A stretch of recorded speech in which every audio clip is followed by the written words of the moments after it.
Go. You, whenever you eat, do you feel like you can eat whatever's on your plate, or do you feel like you would rather eat a portioned out meal?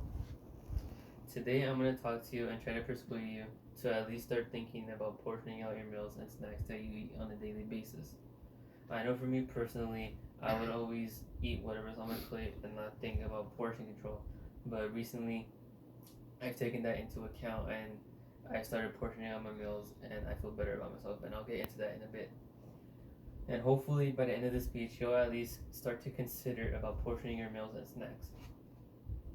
The first thing I want to talk about today is portion sizes and how they've changed over time and throughout the years.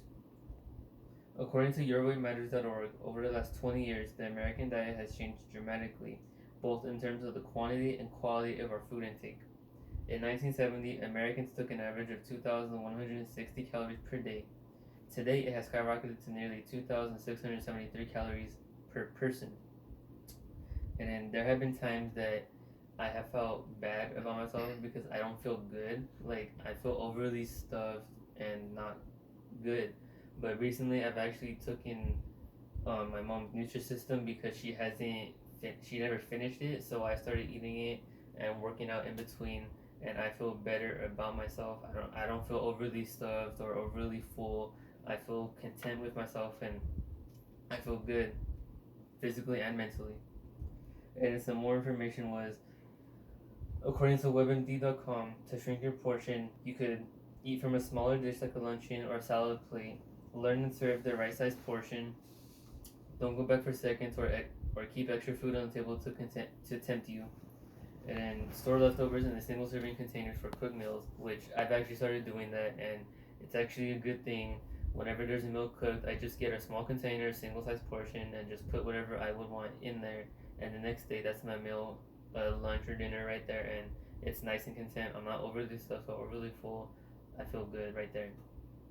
And then another source of information was, according to CDC.gov, common triggers for eating when not hungry are opening up the cabinet and seeing your favorite snack food, sitting at home watching television, before or after a stressful meeting at work, coming home after work and having no idea what's for dinner, having someone offer you a dish they made just for you, which I think we could all relate to that one, and then walking past the candy dish on the counter, sitting in the break room beside the vending machine, seeing a plate of donuts at the morning staff meeting, swinging through your favorite drive-through place, and then feeling bored or tired and thinking food might offer you a pickup. Which I know we've all felt that way, that food might offer us a pickup, but it really doesn't when you think about it. It just makes us feel full and maybe lazy too throughout the day. And then there's a lot of things that could happen if we don't start portioning our food or eating healthy at the same time. And there's a few obvious signs such as diabetes or weight gain, but there's a lot more than we think about, and I'm about to get into that. According to healthfully.com, some of the things that are associated with not portioning meals and eating unhealthy are, like I said, weight gain and nutritional deficiencies, which this includes a lot more than just the name deficiencies.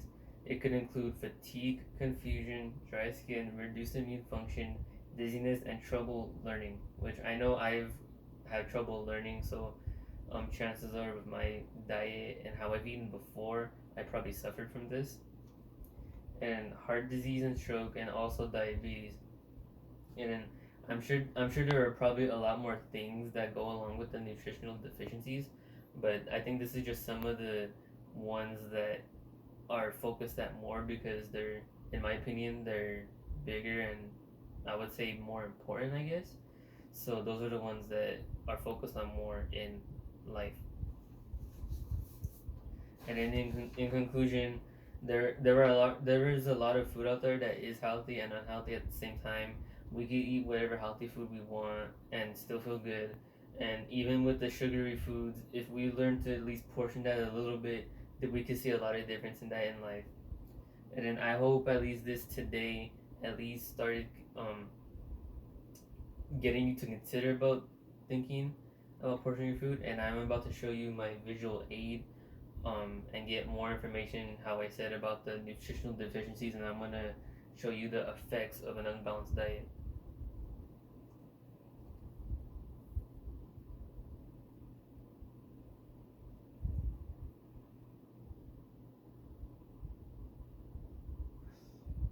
Sorry about that. Okay, so this is my visual aid about an effects of an unbalanced diet. One of the effects of an unbalanced diet is weight gain, like I said before. And according to healthfully.com, eating unhealthy can lead to unwanted weight gain. And if you are eating calorie dense foods, it is likely you will most likely gain weight. And then healthy foods that are consumed in larger quantities can still be unhealthy for us in the fact that they have calories. We think that it is good to eat a lot of healthy foods, but in reality, it's really not, because they do have calories with them too. And then there's also improper nourishment, like I had just explained.